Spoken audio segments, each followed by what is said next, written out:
Una cascada de reacciones ha desatado el informe de la unidad investigativa de Noticias Caracol que involucra al general del ejército Juan Miguel Huertas y que menciona al director de inteligencia del DNI, Wilmar Mejía, en múltiples testimonios, correos y chats donde los mencionan disidentes de las FARC de la estructura de alias Calarcá. Uno de los señalados en el informe ha decidido romper el silencio. Y lo saludamos a esta hora en Noticias Caracol en vivo y le agradecemos mucho estos minutos. Señor Wilmar Mejía, director de inteligencia del DNI, gracias por estar con nosotros. Buenas tardes. Buenas tardes, ¿me escucha bien? Lo escucho perfecto, señor Mejía. Voy a darle también la bienvenida a esta entrevista. Nos va a estar acompañando quien ha liderado toda esta investigación, todos estos informes. Es el director de nuestra unidad investigativa de Noticias Caracol, Ricardo Calderón. Ricardo, buenas tardes. Buenas tardes, ¿cómo están? Bueno, yo quiero arrancar esta entrevista, director Mejía, preguntándole cómo usted le explica al país que usted esté en boca y correos de miembros de disidencias de la Calarcá. Pues, ¿cómo podría explicarle eso al país? Pues de una manera muy sencilla. No he tenido ni tengo relaciones con la estructura que lidera alias Calarcá y por lo tanto no debería de tener ninguna preocupación sobre lo que se menciona. No creo que existan fundamentos que den cuenta de una interacción directa o indirecta con el señor Calarcá o con algunos de sus hombres. No existe la más mínima posibilidad en ese sentido y eso es lo que, vuelvo y reitero, me da la tranquilidad plena frente a lo que está aconteciendo hoy. Ricardo. Señor Mejía, yo quisiera arrancar de pronto por el final, un poco recogiendo algunas de las cosas que estoy con la extensa ronda de medios de esta mañana. Usted afirmaba que todo esto era parte de un plan sistemático de desinformación y ataques contra la DNI y toda la comunidad de inteligencia. Me imagino que debe tener alguna prueba para soportar esa afirmación. Estamos trabajando en eso, Ricardo. Creo que uno de los escenarios que tenemos es que no se ataca a una persona, se ataca a la institución, se ataca a otras instituciones. En esto pueden haber personas implicadas de algunas instituciones y también pueden haber terceros involucrados que tienen otros intereses. Una muestra de eso es que una vez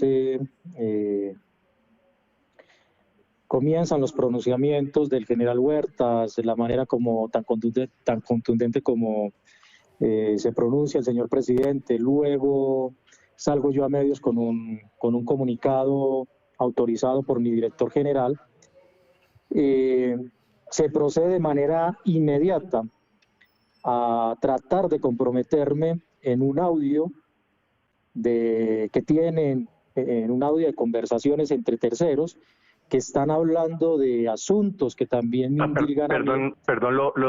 Perdón, le interrumpo ahí, señor Mejía, que quisiéramos para claridad de la gente. Ese audio fue publicado por El Tiempo, no tiene nada que ver con lo que nosotros publicamos, porque yo creo que muy hábilmente lo que hemos estado esta tarde, no, es un poco revolver todo en el mismo saco. Y yo creo que eso es como parte de la estrategia del gobierno, de desviar un poco el foco concreto de las denuncias que nosotros hicimos. Ya El Tiempo tendrá que responder por qué publicaron eso, es un problema de ellos, pero son dos hechos totalmente distintos. Nosotros pues estamos enfocados en hablar concretamente de lo que encontró la Fiscalía.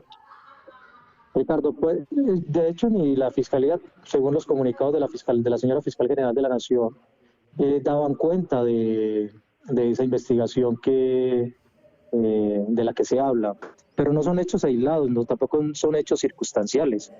El hecho de que se pretenda poner o desviar la atención hacia una presunta comunicación, un presunto diálogo mío, influyendo en decisiones del Estado, que tienen que ver con las instituciones armadas del país, militares y de policías, no es aislado, porque precisamente de fondo está eso.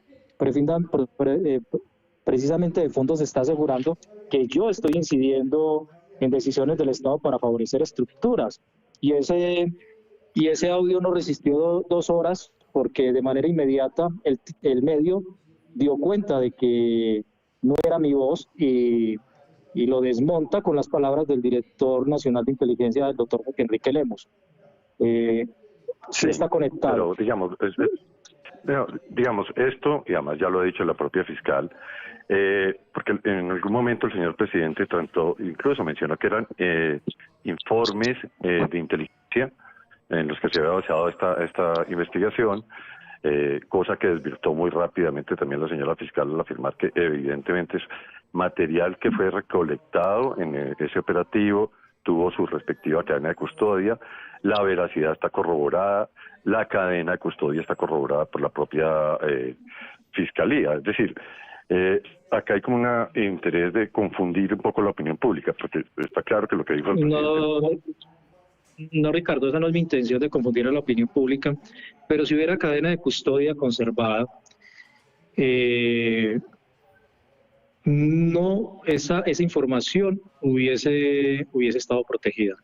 Esa información hubiese llegado de manera oportuna a las instancias que correspondan. Sin embargo, esa información rompe su cadena de custodia, la misma fiscal lo dice, y dice hay delitos graves ahí, y se expone a terceros, y luego supongo yo que le llega a usted, y con base a esa información usted genera, digamos, el hecho periodístico y la presenta ante la opinión pública. Alrededor de esto hay un marasmo de situaciones que se tienen que investigar y que la Fiscalía tendrá que investigar, y internamente nosotros también en nuestra institución también tendríamos que tomar nuestras medidas. Yo soy objeto de investigación interna como cualquier servidor público, y en esa disposición permanente me mantengo. Lo que sí yo le quiero decir, Ricardo, es que no existe comunicación digital o evidencia verificable que dé cuenta de que yo esté teniendo conversaciones directas con Calarcá o con cualquiera de sus hombres. A Calarcá no lo conozco. No existe una comunicación digital o evidencia verificable que dé cuenta de una reunión o un contacto directo con alias Calarcá, de Wilmar Mejía con él, o de Wilmar Mejía Huertas con él, o de Wilmar Mejía y Mazo con él. De eso no hay cuenta. Pero señor Mejía, una ausencia de trazabilidad documental. La información que reveló la unidad investigativa de Noticias Caracol es que si usted sí está mencionado en charlas entre los disidentes, en correos entre miembros de las disidencias de Calarcá. Esa información es verificada, pero por eso, el punto al que sí, a ver. Mire, Juan, ustedes son periodistas con una trayectoria muy fuerte y que vienen cubriendo durante toda su carrera profesional en medios la conflictividad de este país. Y usted bien sabe, y es una situación muy típica de las estructuras de los grupos armados ilegales, mencionar a funcionarios públicos en sus dispositivos que corren el riesgo de ser incautados por varias razones. Yo se lo recuerdo. Una de ellas es proteger a sus verdaderos contactos. Otra de ellas es inflar su influencia. Otra de ellas es desinformar a sus propias bases. Otra de ellas es justificar movimientos internos. Y otra de ellas, y quizá las más peligrosas, que se da en el marco de las campañas de información y desinformación, es generar confusión entre los organismos del Estado. La sola mención, y ustedes lo saben como periodistas, la sola mención en archivos incautados no constituye prueba de reunión o de contacto. Y eso es lo que yo he tratado de expresar durante las entrevistas que hemos realizado, y eso es lo que internamente se está haciendo, demostrar mi participación en las misiones de trabajo, demostrar mis movimientos a nivel nacional, en qué zonas se hicieron, si esas zonas son de influencia de Calarcá o no, y en eso vamos a defender la institución y en eso voy a defender mi reputación y mi dignidad. Las funciones del cargo que me corresponden a mí son exclusivas de la inteligencia estratégica. Yo no hago inteligencia operativa o táctica, porque no tengo esa capacidad, Juan, y no tengo esa capacidad, Ricardo. O sea, yo no tengo elementos que sean de interés para una estructura armada ilegal y en especial para esta. Y vuelvo e insisto, los actores ilegales suelen mencionar a funcionarios públicos, uniformados y civiles en sus dispositivos para generar afectación.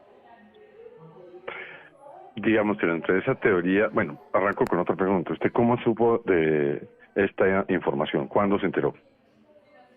Y usted aparecía mencionado. Señor, el domingo que usted me contactó. Y en ese contacto, pues ya que usted lo menciona, usted nos mencionó que usted ya sabía que eso existía. ¿Cómo supo usted que existía? Ahí todavía no había salido el informe. Mire, se había recogido una información de que se estaba generando una operación de desinformación contra el DNI. Cuando usted me expresa la situación, yo dije, carajo, era lo que yo había mencionado. Y daba pie a entender de que se estaba llevando a cabo ya la operación. El DNI desde este gobierno, cuando Casanova, luego Carlos Ramón y ahorita el director Lemus, no han cesado los ataques. El DNI siempre estuvo en manos de oficiales retirados de la fuerza y en este gobierno es que por primera vez una inteligencia estratégica civil queda en manos de un civil, pero con una condición muy particular, un firmante de la paz, un miembro que había sido miembro activo de un M-19 en su momento armado. Y desde ese momento hasta hoy estamos siendo objeto de ataque permanente. Pero cuando a nosotros nos llega un hecho, un dato, de que se está montando una operación en contra del DNI y que esa operación tiene como propósito daño reputacional o como objetivo uno de nuestros directivos, y usted me llama, yo dije, carajo, claro, ya sabía. Sabía precisamente por eso, porque había un antecedente de que se estaba fraguando una operación contra la entidad. Es decir, ¿usted sí sabía de la información? No, de la información como tal, de lo que estaba sucediendo ahí como tal, no. Que había una operación de desinformación, sí. Sí, déjeme hacerle esta pregunta, señor Mejía. Usted, para llegar a ese cargo en el que está, al director de inteligencia, nosotros hablamos con su jefe, con el director Lemus, y usted dijo, Lemus nos dice que él en ningún momento se enteró, hasta el momento que sale el informe, precisamente de esta investigación, de estos documentos, de estos correos. Si usted lo sospechaba, y nos está diciendo aquí en Noticias Caracol que sí, que sospechaba de esto que había, de esta operación, ¿por qué no se lo informó al doctor Lemus? Eso sí se informó en un directivo, y lo que se hizo fue que se dijo, no, esperemos a ver qué es lo que pasa, y ya, eso fue la respuesta, y esperando nos quedamos y esperando nos golpearon. Realmente eso fue lo que sucedió, pero cuando él expresa eso, lo expresa es en el marco de Calarcá, no en el marco de la operación. Él lo que dice es que no tenía conocimiento de que si yo había tenido encuentros o no con Calarcá, y es verdad, primero porque él no conoce, él conoce toda la operatividad. Pero no, perdón, director, qué pena interrumpirlo ahí. Él no nos cuenta eso en el contexto de si usted está reunido con Calarcá o no, no. Él nos cuenta eso en el contexto simple de si conocía o no, antes de salir la investigación, los documentos que aquí la unidad investigativa reveló. Y él dijo, no me enteré nunca de eso. Y Wilmar en ningún momento, pues, me dijo alguna operación o documentos que iban a aparecer. Bueno, en ese contexto, es que ni él ni yo conocíamos esos documentos. Si hubiéramos tenido el conocimiento de esos documentos, pues significaría que estuviéramos haciéndole labor de contrainteligencia a otras agencias del Estado. Y eso es inadmisible y eso no hace parte de nuestra misionalidad. Lo que sí se sabía y que yo sí advertí y que se dijeron esperemos a ver qué pasa, era que se estaba fraguando una operación de desinformación contra el DNI. ¿Qué tipo de operación? Desinformación. ¿De qué manera se iba a dar?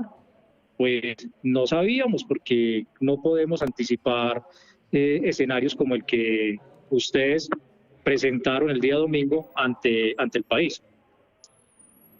Pero yo ahí tengo una duda, señor Mejía, porque cuando conversamos en la mañana del domingo antes de la publicación y usted nos manifiesta que sabía pues que ya venía algo, a mí me llamó la atención que un dato muy puntual que usted nos da, que sale después publicado en una de las comunicaciones de los disidentes, y es que usted sabe que había un error en su nombre en una carta que se llamaba Wilmar y aparecía como Wilmer. Esa carta hasta ahí no era pública, simplemente todo eso estaba dentro de los computadores incautados del poder de la Fiscalía y pues de las cosas que se movían entre los disidentes. Eso me llamó un poco la atención. ¿Cómo sabía usted que ese detalle específico hacía parte del contenido de los computadores y eventualmente de lo que iba a ser publicado? Pero sí tuve conocimiento de esa conversación de un chat, me la mencionaron, pero no mencionaron en qué contexto estaba. Esa es la realidad de esa conversación de ese domingo. ¿Cuándo no tuvo conocimiento de eso? ¿Quién le contó? ¿Cómo se enteró? Eso me lo habían mencionado, yo creo que hace más o menos unos 2-3 meses más atrás. O sea, ahí le decían que había una carta en donde lo mencionaban usted y estaba... No, una carta no, el nombre. Que en un pantallazo de conversación de mensajería de aplicación me habían mencionado al general Huertas y que con él a una persona con el nombre de Wilmer. Yo dije, carajo, entonces ya. Ahí nos dio por relación, yo digo, Huertas, Wilmer, soy yo. Ya. ¿Usted nos podría recapitular un poco cómo fue que usted conoció la relación con el general Huertas? Sí, por supuesto. Esto lo he hablado en todos los medios y por eso me graduaron en la W como el informante. Creo que en este país hay un problema de entender los conceptos y eso también vuelve bastante complejo, digamos, en el entendimiento de los contextos. Yo creo que todos estamos obligados a informar cuando somos conocedores de un hecho que genere riesgo a una persona o a una institución o al Estado.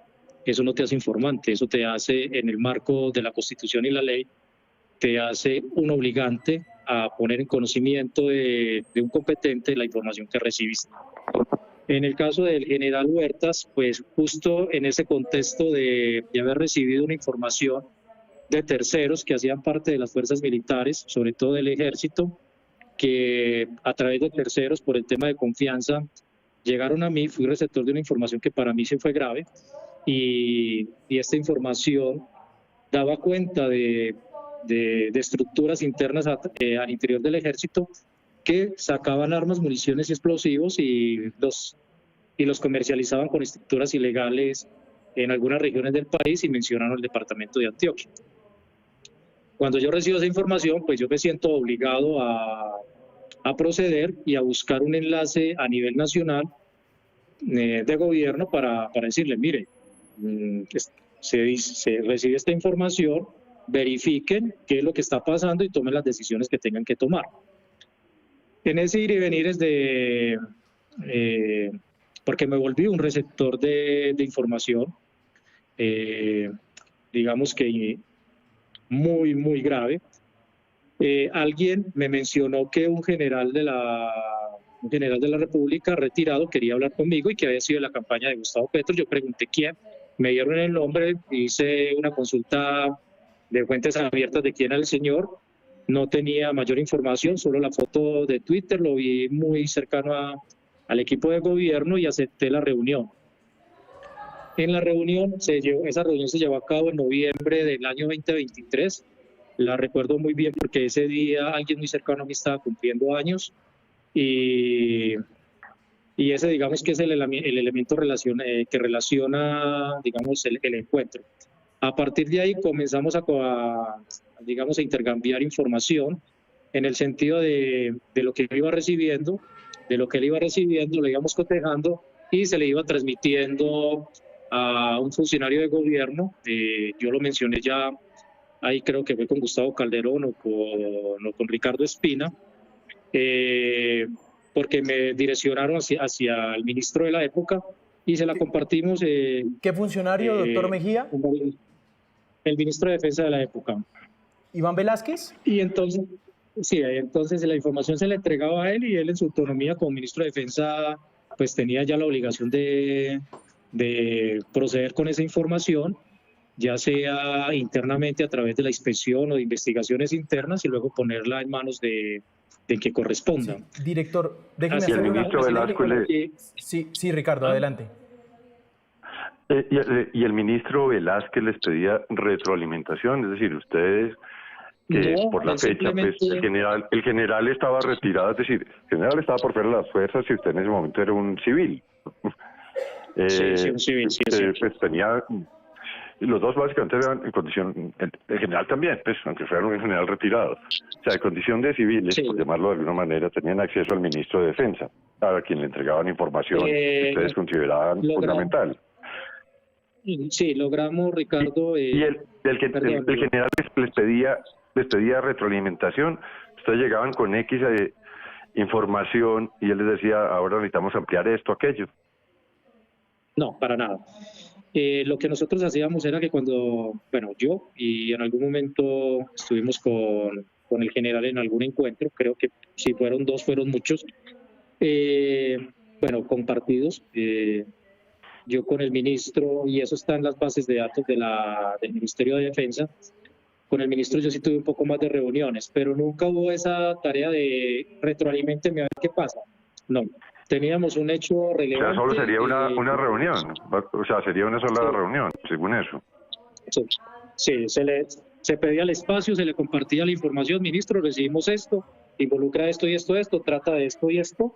Él tomaba nota, hacía algunas preguntas en particular como quién dio el dato, tal cosa, tal otra, y usted sabe que él es un muy buen abogado y estuvo en la Corte Suprema de Justicia como auxiliar y por lo tanto sabe de investigación, y él se comportaba en esos momentos, en algunos momentos como eso, y pedía pues como datos que le dieran como credibilidad al asunto. La persona que le entregó la información es creíble, tal cosa, yo, sí señor, tal, esto, tiene este rango, está en tal parte, lo puede contactar, le autorizó a que le dé su número telefónico, terminaba la reunión y me iba, y él ya quedaba con su tema ahí.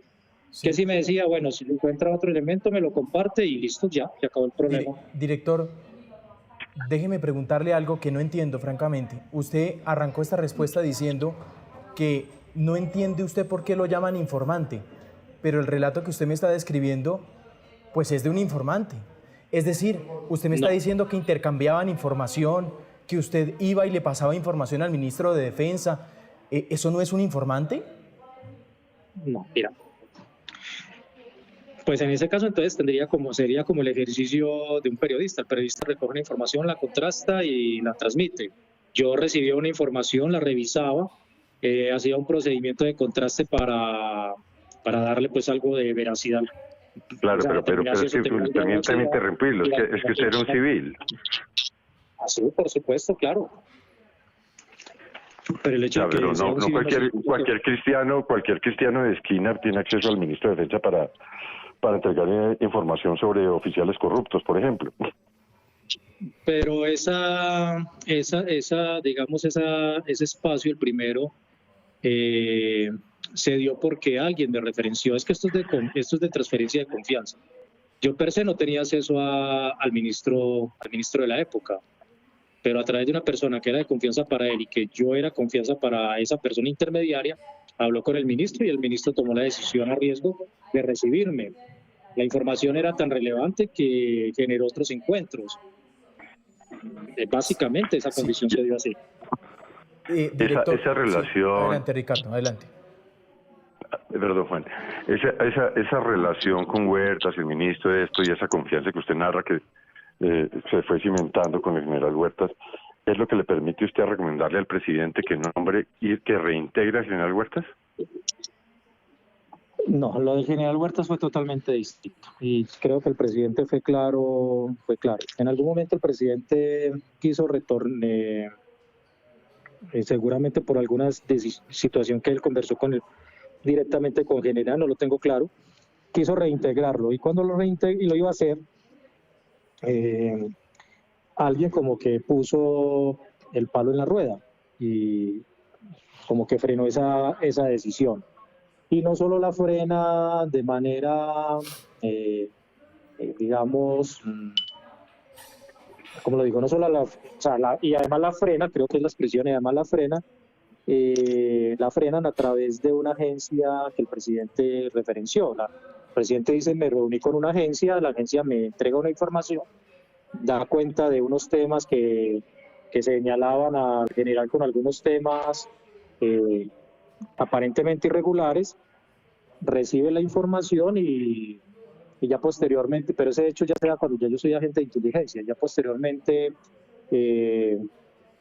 se me pregunta sobre el tema, yo comienzo como a mirar qué era lo que estaba pasando y con documentación oficial logro demostrar que la información que había recibido el presidente no correspondía con la realidad que le estaban presentando.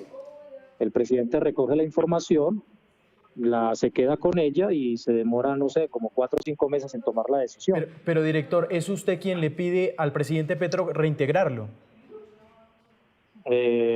Yo lo dije el domingo, contribuí en su reintegro. Ok, suficientemente claro. Déjeme hacerle esta pregunta, señor Mejía. Sí. Ustedes, en ese intercambio de información que usted acaba de calificar en su respuesta como que era relevante, ¿ese intercambio de información contribuyó a la purga de oficiales? Pues yo te cuento, Juan y Ricardo, si a usted pasa una información de que un alto oficial está intermediando tráfico de armas con estructuras ilegales, ¿usted qué cree que es? Y hay pruebas y hay registros, así como dicen que los hay en esta coyuntura en la que estoy. ¿Usted qué cree que qué decisión pueda tomar el tomador de decisiones? Pues seguramente hará sus investigaciones y rápidamente tomará las decisiones que tenga que corresponder y trasladará las investigaciones al ente que corresponda, en este caso a la Fiscalía o en el caso de los generales activos a la Corte Suprema de Justicia. Yo lo que sé es que cuando nosotros entregábamos esas informaciones, pues de manera inmediata no sucedía nada, pero posteriormente se veían relevos en las instituciones. ¿Por qué razón? Porque yo también, uno no puede ser tonto o pendejo de que usted está exponiendo unos hechos que relatan cosas relevantes y que no pase absolutamente nada. Entonces yo hacía esos monitoreos y luego preguntaba con la persona que me la entregaba, bueno, ¿y ha pasado algo? ¿Se tomó alguna decisión? Y me decían, sí, movieron al oficial, tal cosa, tal otra, y luego me decían, sí, movieron al oficial y lo retiraron. Sí. Pareciera que esas informaciones sí fueron tenidas en cuenta para tomar algunas decisiones, supongo yo, por los tiempos que se demoran en tomarlas, luego de ser contrastadas. O sea, sí. Director, déjeme hacerle esta pregunta. ¿Es todo este trabajo que usted me está describiendo el que lo lleva a usted a la Dirección Nacional de Inteligencia? Es decir, ¿es por estas informaciones que usted empieza a pasarle al ministro de Defensa de turno las informaciones sobre el tema del general Huertas en esa conexión con el presidente Petro, lo que usted lo lleva hoy al cargo que tiene? No, alguien recibió, sí y no. Alguien recibió una instrucción de que se entrevistara conmigo, de aquí de la Dirección Nacional de Inteligencia, y esa persona me llama y me dice que si le acepto una reunión, no voy a decir entrevista porque entonces ya lo interpretan como entrevista de trabajo, que si le acepto una reunión en Bogotá. Yo listo, bueno, no hay ningún problema, yo subo a Bogotá y me dicen quién había dado la instrucción. Entonces yo con mayor razón tomo la decisión de venir a Bogotá. Lo hice por mis propios medios. Nadie me financió los tiquetes o la estadía aquí en la ciudad. Cuando yo llego a Bogotá, unos directores del DNI me reciben. Comenzamos a conversar sobre temas, me hacían preguntas, supongo yo que me estaban haciendo una labor de inteligencia o estaban evaluando mi credibilidad, pero igualmente yo soy muy tranquilo, seguí en la reunión. Cuando esta reunión termina, uno de los directores me dice, justo cuando nos íbamos a despedir, venga, ¿a usted le molesta si le pido su hoja de vida? Me gustaría que usted fuera agente del DNI. Yo le dije, no me molesta, pero déjeme pensarlo, porque yo no me veía pues como en una agencia de inteligencia. Luego me puse a revisar un poco qué era el DNI, qué era lo que hacían y todo lo demás, y como 15 días después le dije, sí, le voy a enviar la hoja de vida. Le pregunté, ¿la propuesta está en pie? Me contestó que sí, y le pasé la hoja de vida. Luego, como un mes después, me llaman y me dicen que voy a iniciar un proceso formal de vinculación, que por lo tanto tenía que pasar una hoja de vida con unas características especiales. También hablan mucho en los medios, yo no soy bachiller, soy profesional, tengo una especialización, tengo diplomados, tengo 4, no sé si se pueden decir microespecializaciones como auditor, soy auditor de auditores, estoy haciendo una maestría de historia en el tercer semestre, pues no soy ningún pintado en la pared como lo han pretendido vender los arribistas en este país. Inicio todo el proceso de vinculación, que es todo el proceso de pruebas técnicas y de credibilidad y confiabilidad, que eso implica polígrafos. En el primer polígrafo pasé. Algunos que estaban en el proceso me di cuenta que perdían un polígrafo, se lo hacían, perdían y se iban. Yo pasé el primer polígrafo, que por cierto los polígrafos de acá son muy severos, son muy intimidantes también. Y comencé ya todo ese ciclo interno, me vinculan y ya comienza ya como todo mi proceso formativo como agente de inteligencia en la Escuela Nacional de Inteligencia, que es una escuela que todas las instituciones de inteligencia tienen, que es un ciclo de aprendizaje muy fuerte y que dura 90 días. Antes duraba 6 meses, hoy dura 90 días. Así fue mi llegada a la Dirección de Inteligencia. Sí, no fue que el presidente me mandó, no fue que el director Lemos me mandó, no. Sí, Ricardo, quisiera recapitular un poco sobre el tema del general Huerta. Usted nos cuenta que usted hizo pues un análisis, recolectó información y le presentó al presidente el nombre, etcétera, desvirtuando las acusaciones que habían contra el general Huerta. Ricardo, esa información también la conoció el director de la entidad y se le avisaba que iba para presidencia en esas, con esos propósitos. Sí, toda la información se recogió. Ya. Lo primero que se desvirtuó, Ricardo. Sí, la pregunta es, si dentro de la pregunta concreta es, si dentro de ese cúmulo de información que ustedes recogen en la verificación sobre Huertas, también estaban, por casualidad, las grabaciones que estaban en la DNI, que fueron presentadas y parte del motivo por el que el Ministerio de Defensa de la época opta por retirar al general Huerta. Son las grabaciones donde queda un poco comprometido con el tema del ELN y con FARC también en Arauca. Eso reposaba en la DNI anterior. ¿Eso lo incluyeron ustedes ahí? De eso no tenía conocimiento, pero en los informes operacionales del general Huertas, a su paso por Arauca, deja mucho que decir en cuanto a las afirmaciones que usted me está diciendo. Porque si alguien en Arauca le dio duro a los helenos y le dio duro a las FARC, fue el general Huertas. En cuanto a comandantes y en cuanto a las estructuras urbanas del ELN y a la estructura urbana de las FARC en ese territorio. Creo que eso hace parte también de unos montajes que le han tratado de hacer al general. Incluso, no sé si Ricardo, si usted sabe, al general incluso lo suplantaron. De eso hay denuncia en la Fiscalía General de la Nación. Sí, nosotros hablamos con él. Se hacía pasar, y alguien se hacía pasar por él, y eso duró como 3 años y pedía un montón de favores a nombre del general, hasta que en algún momento alguien que conocía al general dijo, esta no es la voz de mi general, cogió el teléfono, lo llamó general, y la otra persona de manera automática se asusta, claro, ya lo habían pillado, y cuelga el teléfono. De eso hay una traza judicial, o sea, creo que la información él lo mencionó, pero manipula un poco las fechas, porque él, para argumentar y decir que no tiene nada que ver con este episodio, que son hechos del 2023-24, nos anexó justamente esto que usted está mencionando, las denuncias que él puso en la Fiscalía y la investigación de contrainteligencia por suplantación de hechos del 2020, 3 años antes de lo que ocurrió ahora, que no tiene nada que ver. Por eso es que la persona duró como 3 o 4 años suplantándolo. No sé cómo, eso también deja mucho que pensar. Claro, en las fuerzas militares son como 180.000 hombres.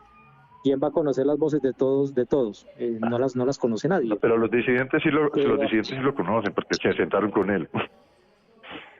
No sé, esa parte sí no la conozco, Ricardo. Sí, porque digamos, parte de lo que han cuestionado también, parte de lo que han cuestionado y han tratado de atacar sobre el informe, aunque ya obviamente la fiscal ratificó que sí existen, los documentos existen, fue legal, en fin, el contenido, bueno, ahora se le hará la prueba forense que pidió el presidente. Pues resulta que la investigación nuestra, que además tomó muchos meses, no se limitó a eso. Nosotros buscamos disidentes en distintas regiones, Meta, Catatumbo y otro, para corroborar, haciendo un ejercicio de fact-checking sobre lo que tenía los dispositivos, y buscamos a gente de las estructuras del Estado Mayor de bloques y frentes. Algunos de ellos nos dijeron con absoluta certeza, estuvieron sentados con el general Huertas, ya retirado, pues, valga la aclaración. Pero a ver, ¿estamos hablando de Arauco o estamos hablando de otros contextos? Hablamos con más o menos 10 fuentes diferentes del Estado Mayor de bloques y frentes, de distintas de las estructuras. Varios de ellos coincidían, la información de ellos, digamos, como lo manejan ustedes en el mundo de la inteligencia, había fuente humana y fuente técnica. Y en este caso eran compatibles. Lo que había de información técnica, que es lo que está en los computadores, coincide con lo que la contrastación de la información con las fuentes humanas. ¿En qué sentido? En que dicen, hombre, si nosotros nos sentamos, lo conocemos, es amigo nuestro desde hace años, nos ayudaba con esto, aquello y lo otro. Curiosamente, supongo que ustedes conocían ese tipo de información, porque es decir, acá esto desbarata un poco la teoría de la conspiración que ha querido implantar el gobierno, en la medida en que hay fuentes de primera mano, directas, que estuvieron sentados en las reuniones. No es solo lo que están escritos en los computadores, de que hablan 2 jefes guerrilleros o 2 jefes de la estructura diciendo me senté con fulano. Esa reunión que aparece referenciada en los computadores la corroboramos con fuentes directas, es decir, esta reunión sí pasó en tal lado, en tal lado, en tal lado. Pues yo esos temas no los conozco. Los temas de Arauca puedo hablar desde la información operacional que sí se recogió y que da cuenta de los resultados operacionales muy positivos. No, me refiero a los últimos 2 años, no de la época, no. Estoy hablando de lo que ocurrió en los últimos 2 años, 23-24, general ya retirado, en reuniones con disidentes. Bueno, Ricardo, digamos en los últimos 2 años, desde lo que yo lo conozco, del 2023, noviembre hasta la fecha, pues las veces que nos hemos reunido nos hemos reunido de manera abierta, incluso en centros comerciales, nunca hemos tenido reuniones que nosotros sepamos con miembros de estructuras ilegales, nunca, en las que yo participé. Y el general solo, y en las que haya participado el general. Yo ahí sí no le puedo decir, porque pues cada quien tiene sus propias agendas. De mi agenda dará cuenta todo mi esquema de seguridad, que tiene que dar una traza por las políticas de seguridad interna, de cómo me muevo yo y para dónde me muevo yo y con quiénes me reúno. Y la agenda mía es compartida con la dirección general. Y porque yo así lo decidí, me hace el favor y la agenda me la conecta con el director general, para cuando él convoque a reuniones, por lo menos tenga una orientación dónde estoy yo y qué estoy haciendo, y no se nos trunquen las agendas y de pronto no generemos interferencias en las agendas de cada dirección. De la agenda del general Huertas, pues él tendrá que hablar por sí solo, pero entonces aquí voy a aprovechar, ni con Huertas ni con Mazo me reuní con personas para hablar de tráfico de armas, departamentos de seguridad, apoyos logísticos y qué más sé yo, no de eso nunca. Sí. De hecho, todas las reuniones que hemos tenido con el coronel Mazo, por lo menos 3 han sido institucionales y quedan en los registros de Indumil, y por lo menos otras 3 han sido desayunos en para no generar daño reputacional o poner en aprieto marcas en algunos restaurantes, algunos desayunaderos muy concurridos de la ciudad.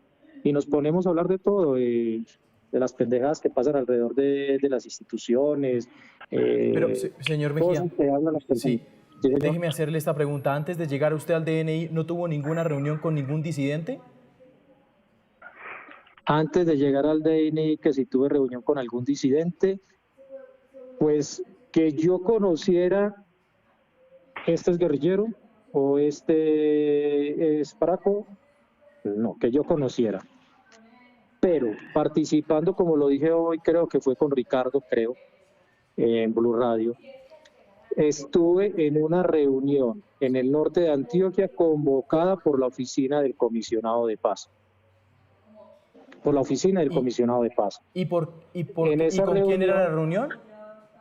La reunión era la consejera que está encargada de los procesos con la estructura de Calarcá. Era una reunión con todas las organizaciones sociales del Bajo Cauca Norte y Nordeste antioqueño, y a mí se me invitó a través de una organización una organización cultural, artística, y que se movían los temas de asesoría de proyectos, que me invitó a que los acompañara a ese encuentro. Yo estaba en Medellín, me desplacé a Yarumal con esa persona. Cuando llegamos allá estaba la consejera de esa estructura, la que está encargada de coordinar todo ese proceso de paz. Había parte de su equipo de trabajo, habían funcionarios de la gobernación. ¿Habían miembros ¿habían miembros de las disidencias de Calarcá? Claro, por supuesto. Ahí estaba, que lo recuerdo muy bien, el de la colita, Andrei. Sí. Había uno que estaba comisionado para ese tema de la verificación de... Director Mejía, perdóneme que aquí me parece un punto delicado el que usted está tocando. ¿Qué hace el comisionado de paz convocando a una persona en condición de civil a una reunión con las disidencias de Calarcá? No, es que no, espere. Que es que aquí es donde encontramos como la manera de aprovechar los espacios para generar confusiones. Los procesos de paz tienen etapas, y entre esas etapas hay etapas de rendición de cuentas, y esas rendiciones de cuentas se hacen con las comunidades en los territorios. Ese espacio de Yarumal era un espacio, por lo que yo vi ahí, era un espacio de rendición de cuentas y de diálogos con la comunidad. Entonces, primero era un espacio oficial, segundo era un espacio que estaba generado con quienes tenían la calidad de ser gestores de paz delegados por las estructuras. Y tercero, participó la oficialidad del departamento de Antioquia, del municipio de Yarumal. Participaron, que si no estoy mal, creo que ahí hizo presencia la personería también, ¿no? Y las organizaciones comunitarias de todo el territorio. Fue un espacio de rendición de cuentas, como los espacios de rendición de cuentas que se hacen en el área metropolitana de Medellín cuando se habla de la paz urbana. Pero por eso, director, ¿qué hace un civil ahí? Pero es que es una rendición de cuentas. ¿Usted sí sabe que es una rendición de cuentas? Sí, pero ¿qué tiene que ver ¿en qué tenía usted que ver en esa rendición de cuentas? Con las disidencias ahí de Calarcá sentados, el comisionado de paz. No la comisionado, la consejera encargada. La consejera. El comisionado no estaba. Listo. ¿Qué sucede? Y lo dije. Se convocó a la sociedad civil y estaban no todas, supongo yo, muchas organizaciones sociales del Bajo Cauca, Norte y Nordeste de Antioquia, que es el área de influencia de esas estructuras.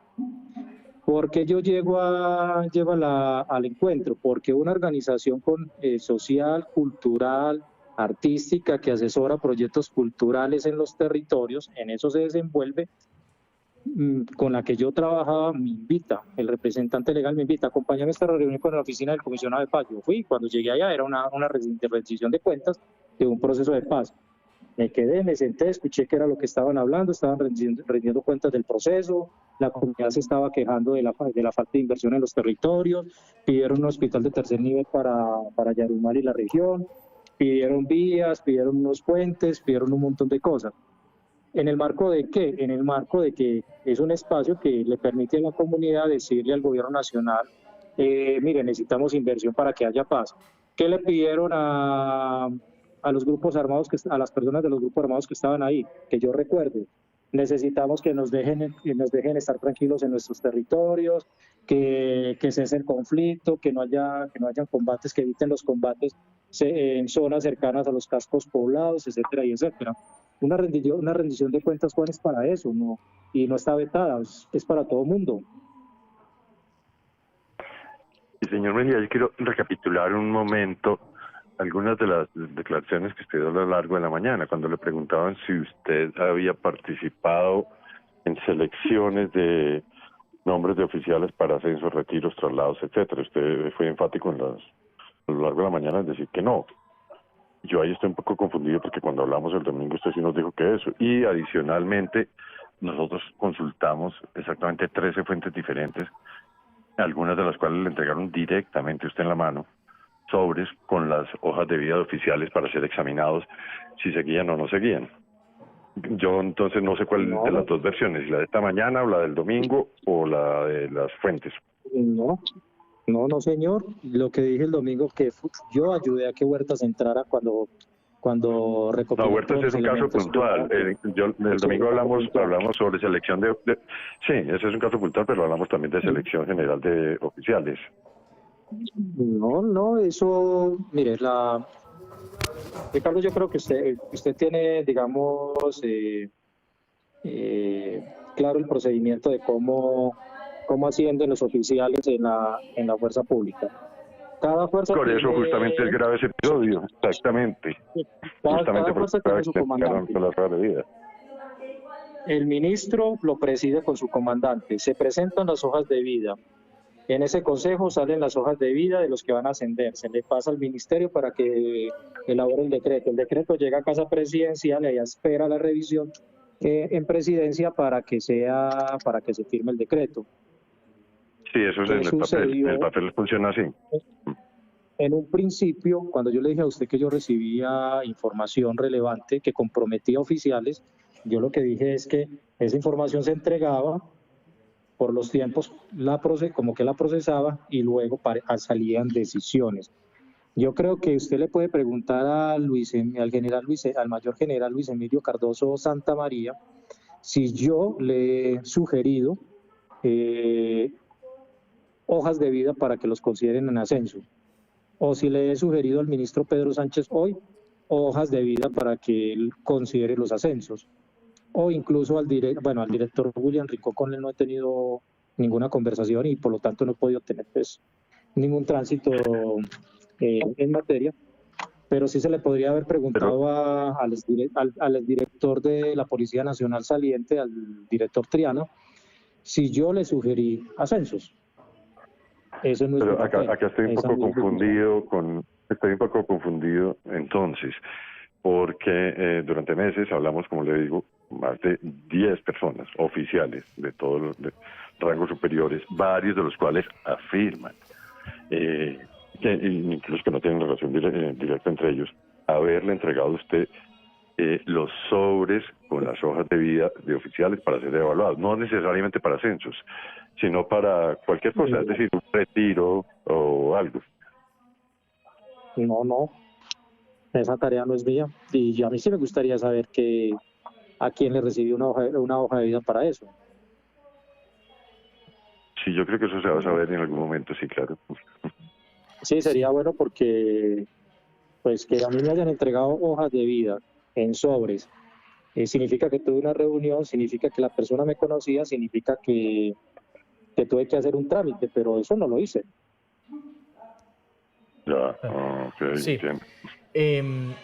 Déjeme ir a este tema. Pero, a ver. Perdón, venga, un paréntesis, pero de eso no lo que acusan, no acusaban era otra persona de influir en todo, y lo pusieron como el todopoderoso de las fuerzas militares que influían eso.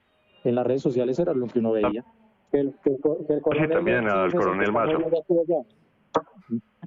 Sí, al coronel Mazo, a su amigo. ¿Era él o era yo? Primero, yo no creo que el coronel Mazo ni el uno ni el otro es excluyente, y digamos, no es ningún secreto entre las fuerzas la cercanía del coronel Mazo con el ministro Velázquez. De hecho, pues el general Cardoso está donde está por Mazo, básicamente, por la sugerencia que le hace Mazo de reintegrar y poner de comandante del ejército a Cardoso, cosa que es bien sabida en las fuerzas. Nosotros nos damos de primera mano cómo fue ese proceso. Entonces, pues digamos, y también ha pasado en Dipol, en otras unidades de inteligencia estratégica, lo tenemos corroborado por fuentes humanas y fuentes técnicas, como dicen ustedes en el mundo de la inteligencia, efectivamente que si hay un primer filtro que lo realiza la DNI de purga, justa, injusta, no sé, de oficiales, y de ahí le elevan a comandantes de fuerza, eventualmente el ministro, para sacar de las fuerzas o trasladar a quienes no consideran ustedes que deban ser, por incómodos, por no ser compatibles con el gobierno, etc. Esa no es una competencia de mi dirección. Pero exactamente, eso es lo que hace grave. Sí, justamente eso es lo que le hace grave. Y déjeme complementar lo de Ricardo. Usted mismo acaba de decir, señor Mejía, que las informaciones que usted intercambiaba con Velázquez fueron relevantes a la hora de la purga de oficiales. Usted lo dijo en esta entrevista. Pero eso fue... Sí, pero eso era cuando estaba en mi calidad de ciudadano. Es más, puso el ejemplo, nos dijo que era determinada información, que haría la autoridad si usted pasaba semejante calidad de información, Juan, y no tomar decisión sobre los oficiales. Usted mismo lo dijo. Pero Juan, lo dije cuando era ciudadano. Claro, pero al final... Sí. Pues no ahorita en mi cargo, cuando era ciudadano... La información, vuelvo, insisto, era tan relevante que me sentía obligado a transmitirla. Déjeme avanzar. Si quiere avancemos, que hay más temas por tocar, señor Mejía. Nos quedamos ahí como un bucle ahí todo raro. Déjeme preguntarle. Y se lo voy a preguntar muy directo. ¿Qué hace un director de la Inteligencia Nacional como miembro del Consejo de la Universidad de Antioquia? Pues en principio esa designación también me la entregaron cuando era un ciudadano de común y no como un agente de inteligencia. Los directores también somos agentes de inteligencia. La tarea era, por mi conocimiento y haber pasado por esa junta en calidad de estudiante, era contribuir a que la universidad saliera de la crisis en la que está hoy. Y eso fue lo que hicimos. Ir, participar de unos consejos, mirar qué era lo que estaba pasando con la universidad, muy alejado de los temas de inteligencia, qué era lo que estaba pasando con la universidad, las discusiones se daban internamente, se le recomendaba al rector de esa universidad frente a algunos casos puntuales, el rector, creo que hay que hacer esto, ahí están las actas, creo que esto tiene que ser objeto de las autoridades para que lo pongan en conocimiento, todo se manejaba en el marco de las competencias de esa junta, nunca en el marco de las funciones misionales que tiene nuestra dirección. ¿Pero a usted no le parece incompatible un cargo con el otro? Es decir, que en el marco y este gobierno que ha sido bien crítico precisamente y defensor de esa autonomía universitaria, ¿no le parece que es incompatible que un miembro de la inteligencia del DNI esté en el Consejo Superior de una universidad tan importante como la de Antioquia? Bueno, lo primero es que esto es una inteligencia civil, entonces, entre comillas, se entiende que lo que hacemos es estudiar los fenómenos que ponen en riesgo el bienestar de la población, la seguridad del Estado. Si tú no tienes la capacidad de separar tus roles, pues te vas a complicar y te vas a joder. Tú tienes que tener esa capacidad y ese talante para separar las cosas. Es como si a ti como periodista te nombran en la Junta. ¿Es incompatible o tú vas a comportarte como un periodista dentro de la Junta? ¿De cuál junta me está hablando, señor Mejía? Si el caso fuera así, que tú como periodista te designen en una junta de una universidad, ¿cómo te vas a comportar? ¿Como no somos funcionarios. Es que...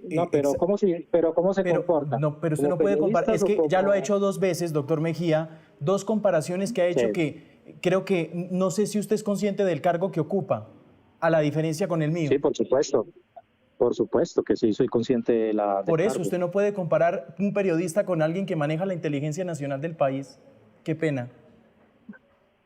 Pero es que los fenómenos... No es lo mismo. Son totalmente distintos. No, es que usted maneja información que hace parte de la seguridad nacional y al mismo tiempo está en el Consejo Superior Universitario de una institución educativa. Es más, usted ha reconocido, el que no separa la información se jode. ¿Qué reconocido? Así lo dijo. Si uno no separa los escenarios en los que está, es lo que he dicho, si no los separas, pues te vas a complicar. Yo no puedo ir a una junta directiva a hacer inteligencia, pues eso no está permitido. Y no puedo ir en función de misiones de trabajo, para nada, es que eso la ley lo prohíbe. De hecho, en las participaciones mías en la junta generalmente las hago virtuales y no están en el marco operacional o misional de la institución. Es una participación de junta y todo. Sí. Incluso esta mañana le digo... Pero perdón, señor Mejía, es un poco... Dije, lo voy a reflexionar es un poco cándida la explicación, porque es decir, ese argumento, si lo cogemos, usted pues se aplicaría espaldazo en su momento, de hacer una agencia civil y pues claro, había militares retirados, activos, etcétera, había muchos civiles también, algunos de los cuales ahora están en la DNI, pero pues o sea, usted no puede argumentar que ese cargo suyo le permita eso. ¿Qué hubiera pasado si en su momento Giancarlo Auque, el general, el capitán Jorge Laros, jefe de contrainteligencia, condenado a 7 casos, y el jefe de inteligencia condenado a 7 años hubieran aparecido en una universidad, así sea incluso privada? Sí, esta mañana dije que iba a reflexionar sobre el tema y tomar una decisión sobre el mismo.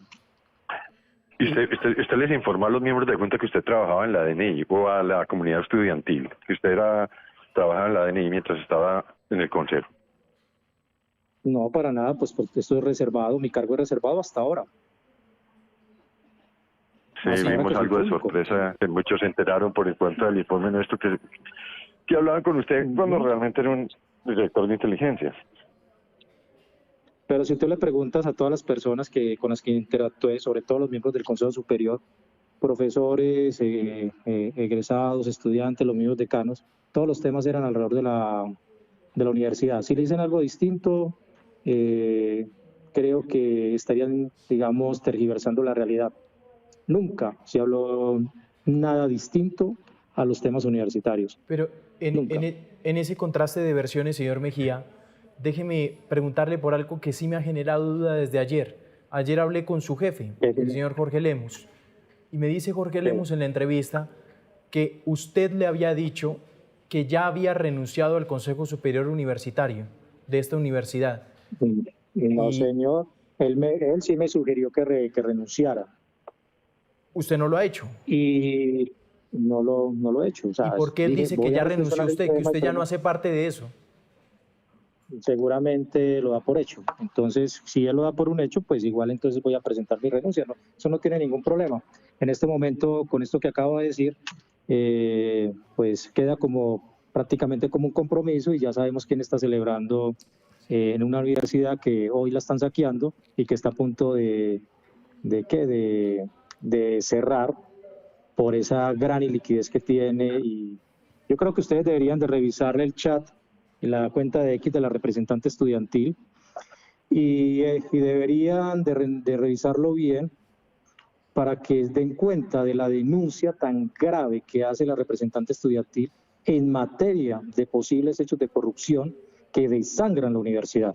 Y lo hace la representante estudiantil, yo no. Sí, señor Mejía... Ella sabía que usted era de la DNI. No, ya no sabía, ella no sabía, pues nadie sabía, ni siquiera mi familia sabía, también la cogimos por sorpresa. Claro. Ya. Mi familia casi se infarta, Ricardo, igual.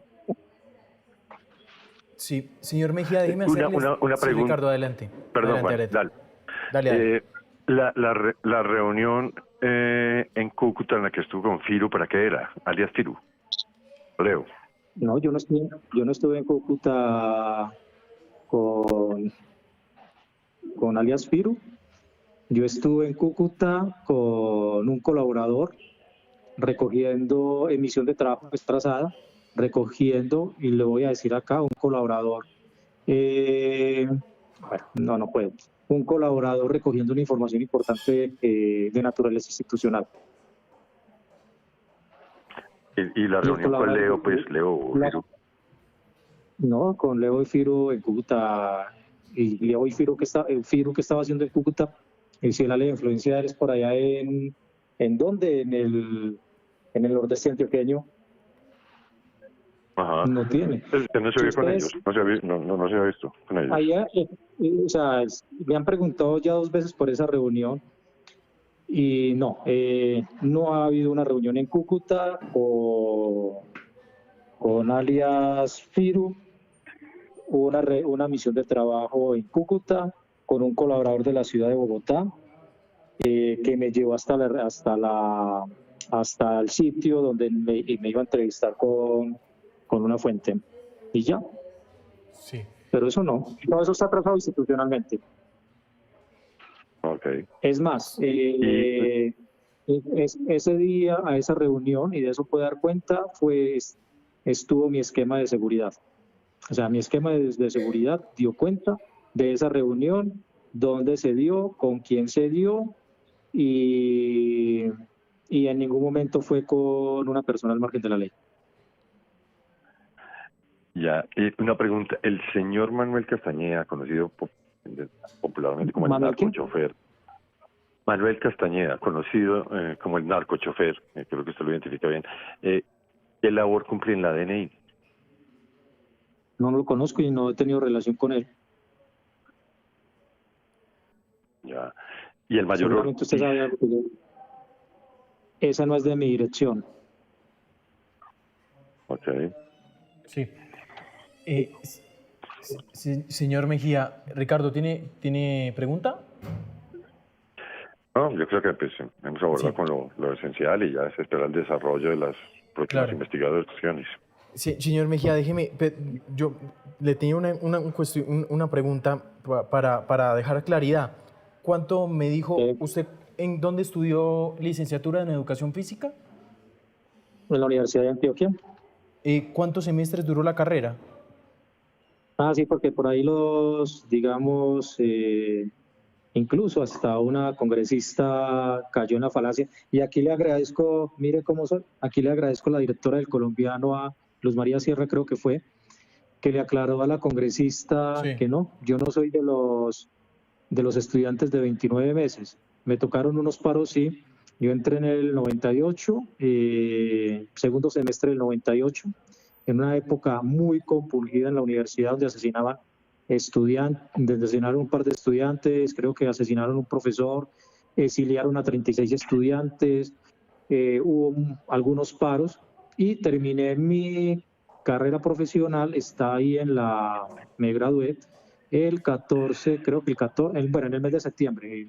¿De qué año? El día como tal, no, de 2005. Justo me gradué y me tocó.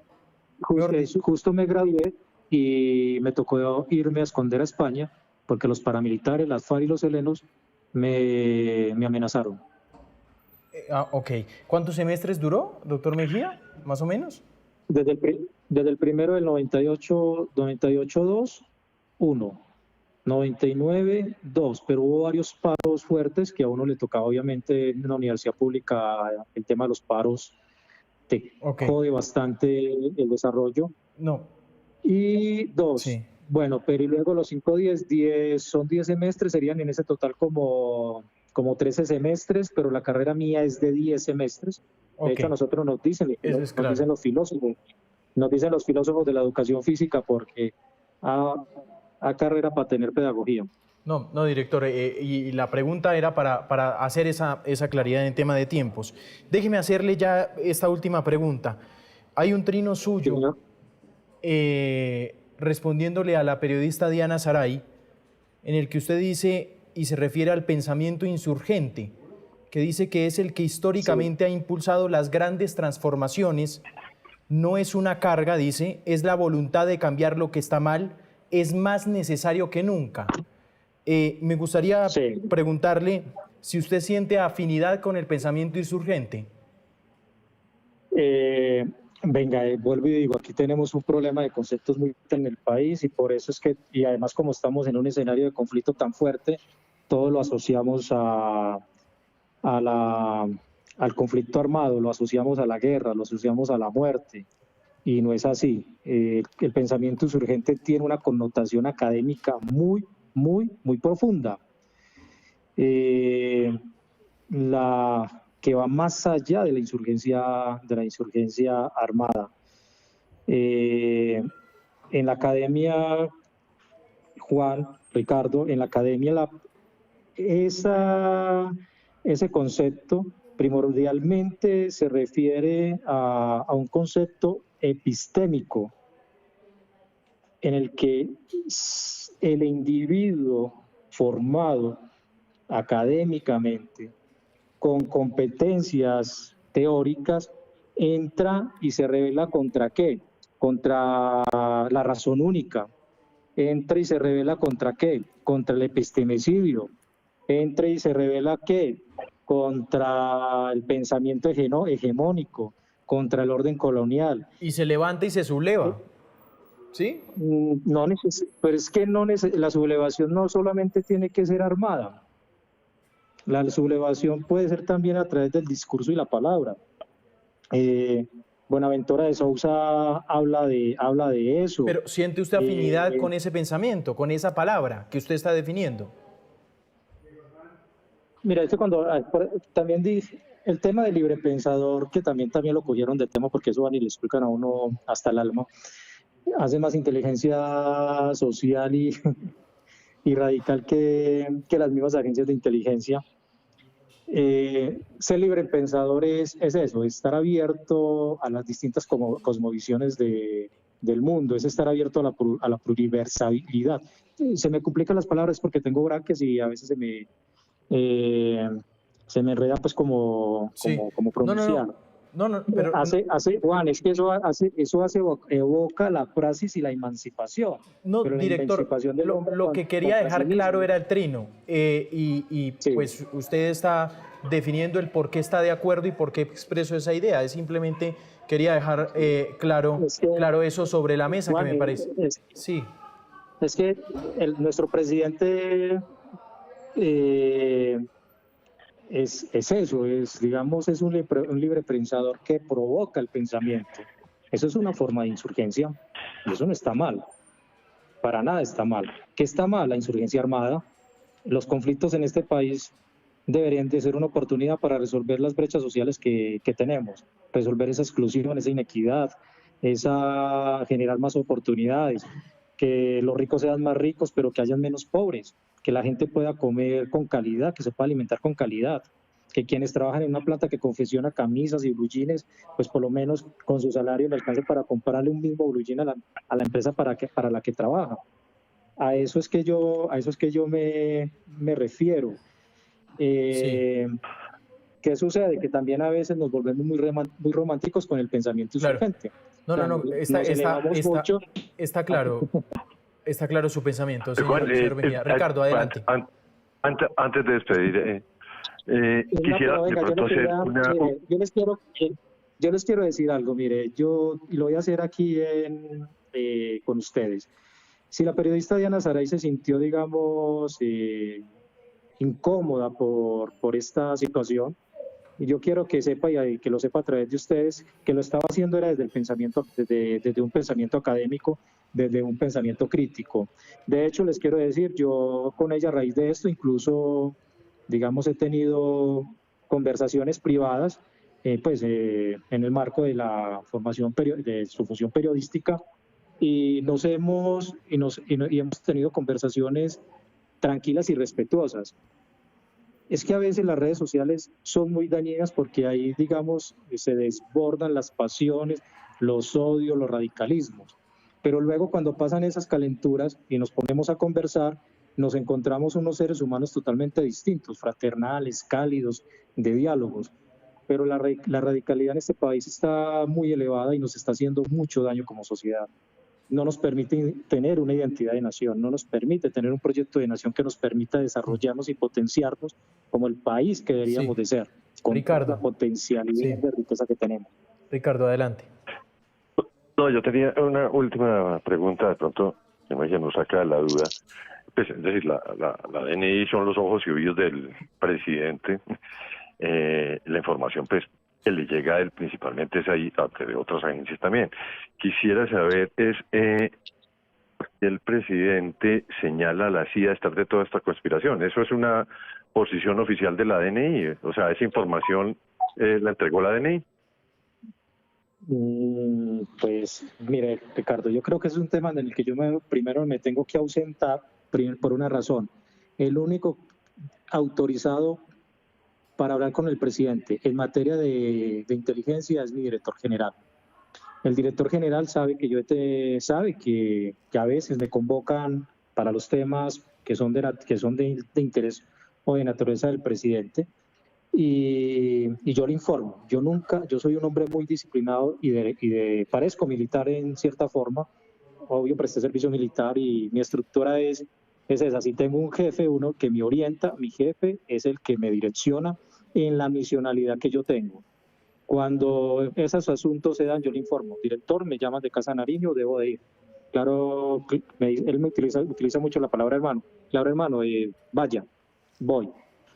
Dependiendo de la información que se trate, yo le digo al director, se trató este tema. Si yo veo que es un tema más de los intereses y del resorte privado de la conversación, él sabe que no le informo y yo le digo, director, otros temas que se trataron, pero se queda entre la conversación del señor y yo. Ese es el tema.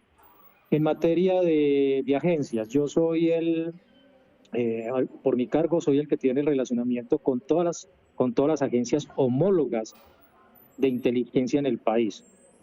Y el daño que esto está acá, digamos, el daño que se puede ocasionar en que una agencia, digamos, vete a otra agencia, puede ser muy relevante. Yo no veo que el director general digamos, haya orientado esa postura.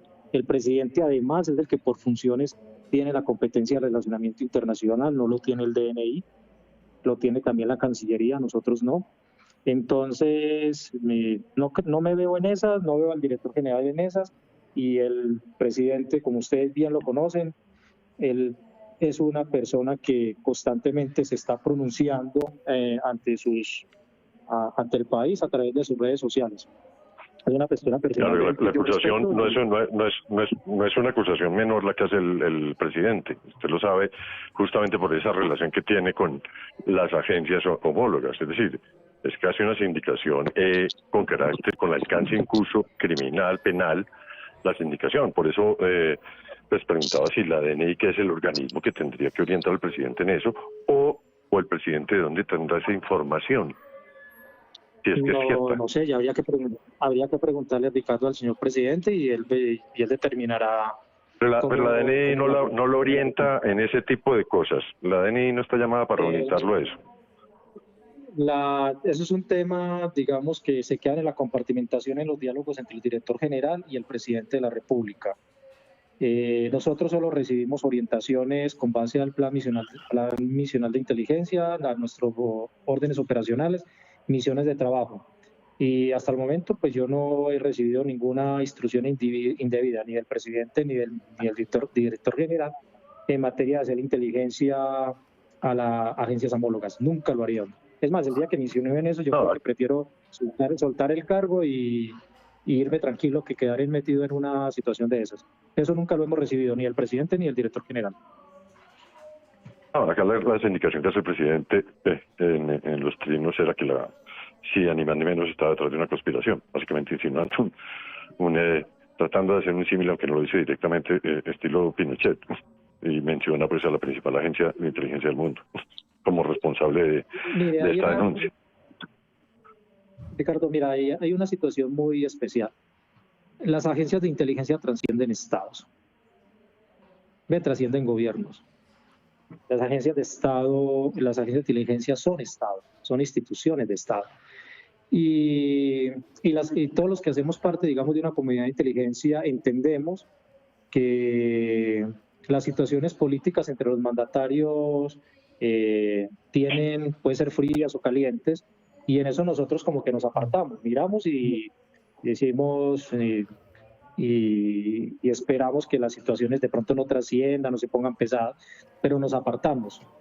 Justo en el momento, digamos, más álgido de estas relaciones, nosotros teníamos reuniones de cooperación con el homólogo nuestro del gobierno americano en Colombia, con ORA, y todas fueron tranquilas, fraternales, y eran materia de lo que nos competía como agencias. Allá no nos vamos a poner, es que usted es de Tron, usted es de Petro, usted es de yo no sé dónde. No, allá estamos hablando de inteligencia, porque somos instituciones de Estado. Sí. Y creo que esa es una de las posturas que yo tengo en la entidad, y es clara. Yo estoy en un gobierno, pero me toca comportarme como una institución de Estado. Sí. Sí, señor Mejía. Claro, usted que los conoce y ha tenido relación con ellos, y por su cargo, o sea, ¿usted cree que de verdad la CIA está en una conspiración en esto en particular? Pues yo no puedo asegurar eso ni lo puedo desasegurar.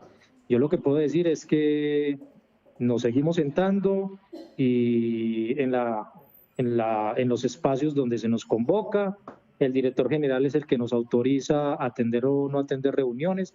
Hasta la fecha no ha vetado ningún espacio con ningún homólogo, y por lo tanto, pues decir algo sobre ese particular estaría, digamos, generando una incertidumbre o una falsedad que no me corresponde. ¿Y no lo puede asegurar porque no hay pruebas? No, porque es que si yo digo que hay pruebas o no hay pruebas es porque estaría reconociendo que nosotros le hacemos inteligencia a las agencias del Estado, a las agencias de homólogas de inteligencia que son homólogas en nuestro país, y nosotros no hacemos eso. Las agencias son para... ¿O a los periodistas? No, a los periodistas menos, Ricardo, en serio. Yo lo dije y lo he dicho en todas y ahorita lo voy a decir. El mandato del presidente es: no hacemos lo que nos hicieron, y eso lo incluye a una función tan esencial para la sociedad como es el periodismo. Y ustedes, como yo, hemos sido víctimas, no sé si usted, pero muchos de ustedes, los que hacen parte del ejercicio periodístico, como yo, hemos sido víctimas del ejercicio de persecución que genera el Estado en determinados momentos. Sentir esa presión encima de los hombros es una situación que no le deseo absolutamente a nadie. Y como yo la padecí, como tengo el mandato, y además como soy consciente de ello, el día que a mí me digan vamos a hacer una operación contra X o Y persona, o digámoslo contra usted, ese día renuncio. Sí. Ahorita yo no estoy en la intención de renunciar, porque por el contrario quiero salir a medios, tratar de esclarecer y ponerme a disposición de los... Eso le quería preguntar, señor Mejía. Ya lo dije, no va a renunciar. Tras esta revelación, ¿usted no va a renunciar a la dirección?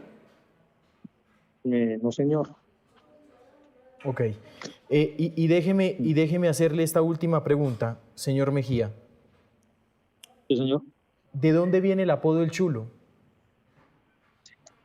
Ese es un apodo contradictorio, porque ese es el apodo que tienen que le ponen la insurgencia a todos los militares. O sea, cualquier militar, cualquier cosa que vuela a bota militar, o sea, a bota estatal, o sea, a fuerza militar o policía, pero sobre todo se lo ponen a los de las fuerzas militares, le dicen chulo. Y es un elemento de riesgo para el grupo armado ilegal. O sea que si a mí me decían el chulo era porque me veían, o me vieron, o me percibían, o me vendieron, o me caracterizaron, porque ellos también hacen inteligencia, como un enemigo de la estructura y no como un colaborador. ¿Y usted sabía que lo llamaban así? Para nada, y yo pensé que era por la colita de caballo que uso, pero cuando yo luego pregunté a quién le dicen chulo, ya me enteré que el chulo es la persona que trabaja con las fuerzas militares. Bueno. Wilmar Mejía, director de inteligencia de la DNI. Señor Mejía, ha sido usted muy amable, gracias. Gracias, Juan. Gracias, Ricardo. Un gusto hablar con ustedes. Muchas Ricardo, gracias. Gracias, Juan. Bueno, 4:52 minutos de la tarde. Ahí estaba ustedes la entrevista completa. La pueden repasar a través de nuestras plataformas digitales en nuestro canal de YouTube. Wilmar Mejía, rompiendo el silencio, una de las personas mencionadas en este informe de la unidad investigativa de Noticias Caracol.